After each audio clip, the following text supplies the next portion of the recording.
My daughter told me she wanted to die. The next day, she was gone. Her diary revealed a heartbreaking truth I'll never forget.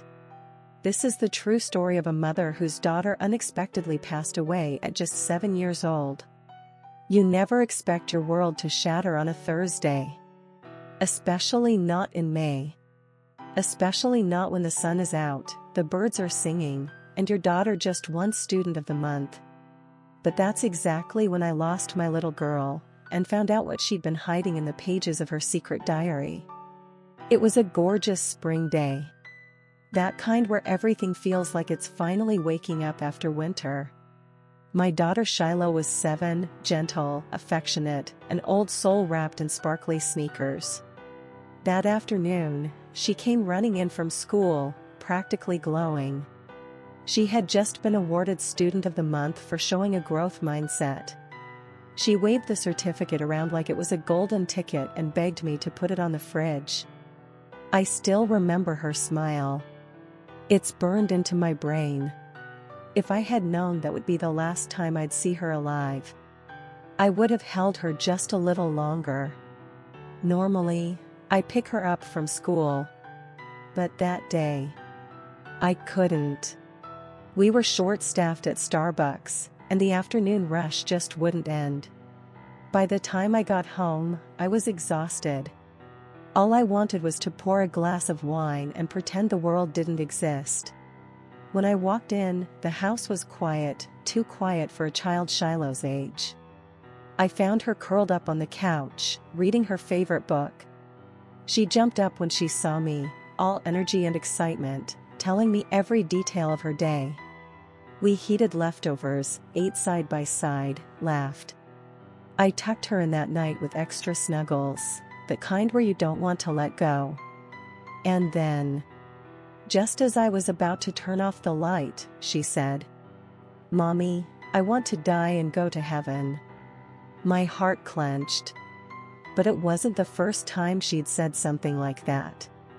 Shiloh had always been deeply spiritual, more than most kids I knew. She talked about God, angels, and the afterlife like she remembered it from somewhere. Still, I sat down on her bed and looked into those big thoughtful eyes. "Baby girl," I said, "you have your whole life ahead of you. I need you here. I love you too much to ever say goodbye."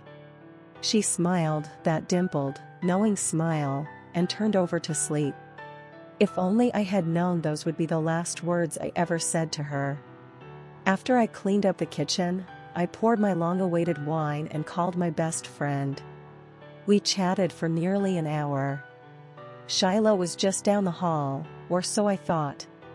Then came the sound. A thud. Heavy. Wrong. Final. I dropped the glass. Sprinted to her room.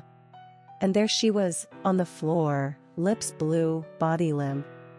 My instincts kicked in. CPR. 911. Screaming for my husband, who had just walked in. The paramedics rushed in minutes later. We followed them to the hospital, our hearts barely beating. They tried everything. But the words finally came. She went into sudden cardiac arrest. We've done all we can. Everything collapsed. My baby. My light. Gone. For weeks I couldn't remember what she'd said that night, her last words, her mood, anything. Grief fogged my brain. Then, one day, I was cleaning her room. And I found it. Her little pink diary. I hesitated. I knew I shouldn't read it. But I needed something. I opened the pages with trembling hands. Her handwriting. Her thoughts. So sweet, so innocent, talking about spaghetti dinners, her new teacher, her friends. And then I found it. The entry from the night before she died. It was short. Just a paragraph. But it destroyed me. She wrote, "I think about death sometimes. Not a super amount, but a little bit. My family will miss me, I think. I think it's okay to miss someone, but not too much. Then it makes you sad. Moving on is good. Life is easy when you accept what happens to you. I stared at the page until my tears made the ink run. How could a child, my child, be capable of such profound thoughts? It felt like she had left it there for me. Like she knew I would find it. That I would need to. It's been 2 years. 2 years since I last heard her voice. Since I saw that radiant little smile. I've replayed everything. Asked every question. Why her? Why then? But the answers don't come. Instead, I hold on to her final message. I take it as her gift. A lesson she somehow understood far better than I ever did. Moving on is good. Life is easy when you accept what happens to you. I'll never stop missing her. Never stop wondering what kind of woman she would have become. But I do know this. Her spirit, that beautiful, ancient soul, is at peace. And someday, I'll see her again. Until then, I carry her words with me. Every single day.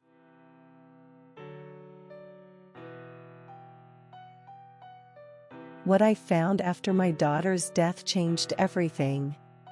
Part 2, Healing Through Memory, Guilt, and the Quiet Signs She Left Behind. Grief doesn't scream. Not always. Sometimes, it just sits next to you, quiet, heavy, uninvited. After Shiloh passed, our home became a ghost of itself. Her laughter used to echo down the hall. Now, there was only stillness. Her room stayed untouched. I couldn't bring myself to wash her pillowcase. Her scent still lingered, soft as a whisper. And sometimes, I whispered back. The guilt hit me in waves. Tidal. Crippling.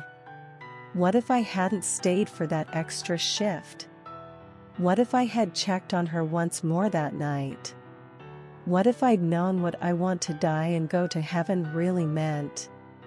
But the truth is, she wasn't depressed. She was curious. Reflective. An old soul who didn't see death as an end, just a return. Still, try telling that to a mother who lost her baby. I kept rereading the diary. Looking for more signs. For anything I missed. But instead, I found her drawings, angels, clouds, stars with smiling faces. Not morbid. Not dark. Just serene. My husband, Evan, coped differently. He grew quieter. Started working longer hours. When I brought up Shiloh, he'd just nod or walk away. One night, I found him sitting in her closet. He was holding the baby blanket we used to swaddle her in as a newborn. I don't know how to breathe without her, he said. That broke me.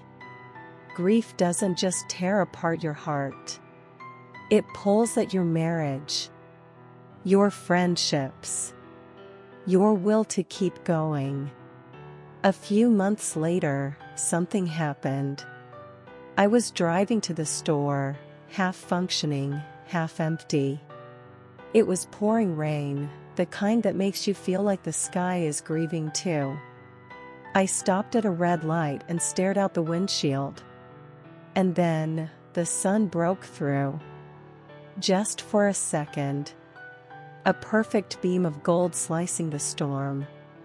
In that beam, I saw something. A small white feather caught in the wind, twirling in front of my car. My chest tightened. Shiloh used to say angels dropped feathers when they visited. Coincidence? Maybe. But in that moment, I whispered, "Hi, baby." And I swear I felt warmth rush through me.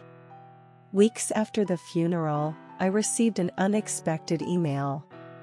It was from Mrs. Hallberg, Shiloh's second-grade teacher. She had waited to reach out, not wanting to intrude. But she wrote that she'd found a letter Shiloh had written as part of a class project. The assignment was, if I went to heaven for a day, what would I do? Shiloh's answer? I would float on clouds and eat bubblegum ice cream with God.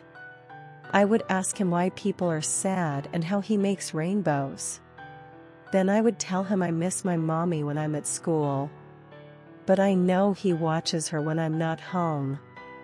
I read those words over and over. She wasn't afraid. She wasn't running from life. She was reaching for something bigger, something she already felt connected to.